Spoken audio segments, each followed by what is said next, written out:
Hi everyone, so we are talking about the coastal habitat in Maine, and in this video we are going to cover a group of marine animals called echinoderms. And I promise you guys you're familiar with them even if you don't know the name. So this is a group of animals that includes things like starfish and sand dollars,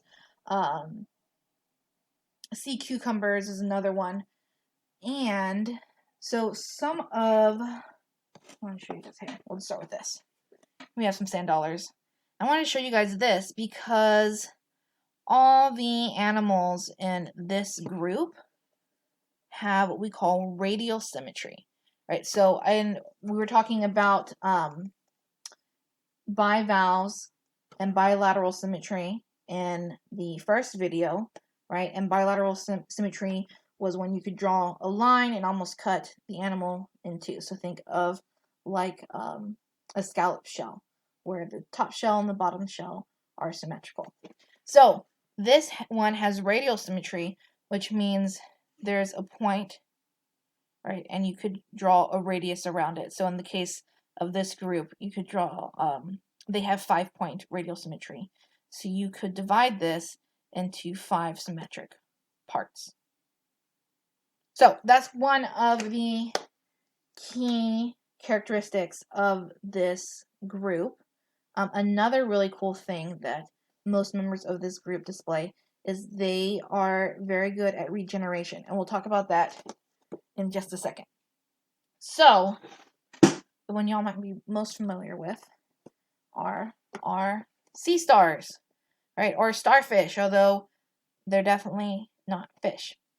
So, the cool thing about starfish is whether you believe it or not, most of them are actually predators.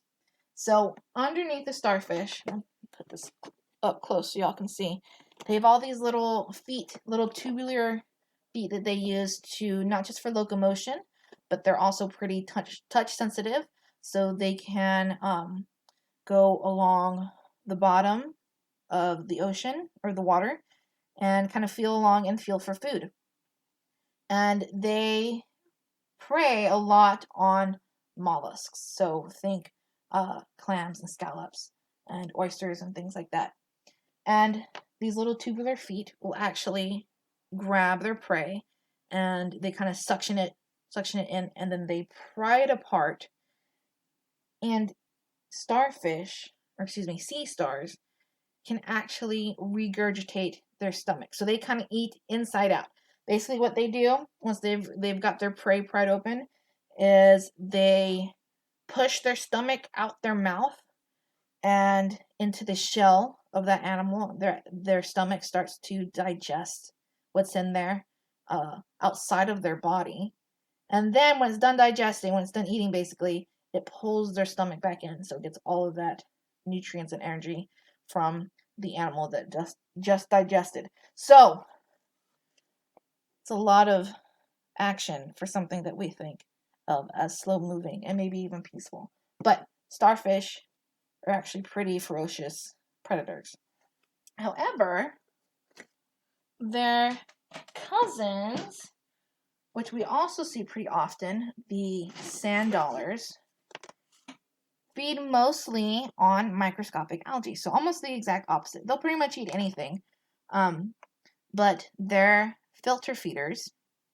And on the underside of, let's see, this was a little bit better. On the underside of a sand dollar, they have all these little like fuzzy spines almost, or which also have little hairs called cilia.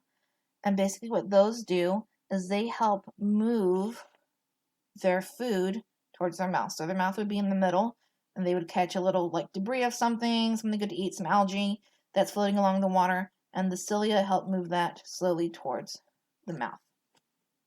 So they'll eat mostly anything, as long as it's small enough.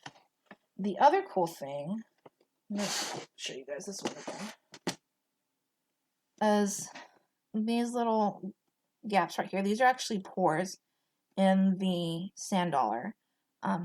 And they use these pores to move gas, move air, and move water, which helps with locomotion. So that's how they move themselves around, is by pushing water through these pores.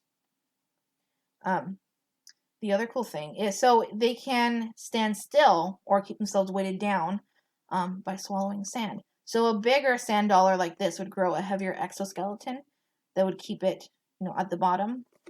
But smaller ones like this, juveniles, they actually swallow little bits of sand to give them more weight and hold them down so that the waves don't wash them away.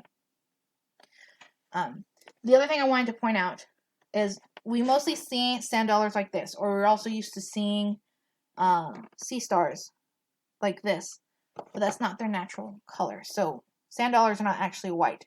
At least live sand dollars aren't. When they die, they dry out and they bleach to this white color. And they cannot survive very long out of water at all. So the other really cool thing about both these guys, both the sand dollar, but especially our starfish, is they can regenerate themselves. So starfish like this, they don't have a brain. They don't have a central nervous system. But they do have kind of a ring of nerves that goes around this middle part, and then kind of a vein of nerves that extends into each arm. And so if a sea star loses its arm, it can actually regenerate it, so it can grow it back. And if this arm were to say you get cut off and it had a little bit of that central nerve part, right here, part of that ring, it could totally regenerate a complete starfish, which is really, really cool. And sand dollars also display that similar regeneration process. So a lot of really cool adaptations for something that we think as a simple seashell or souvenir, which is pretty cool.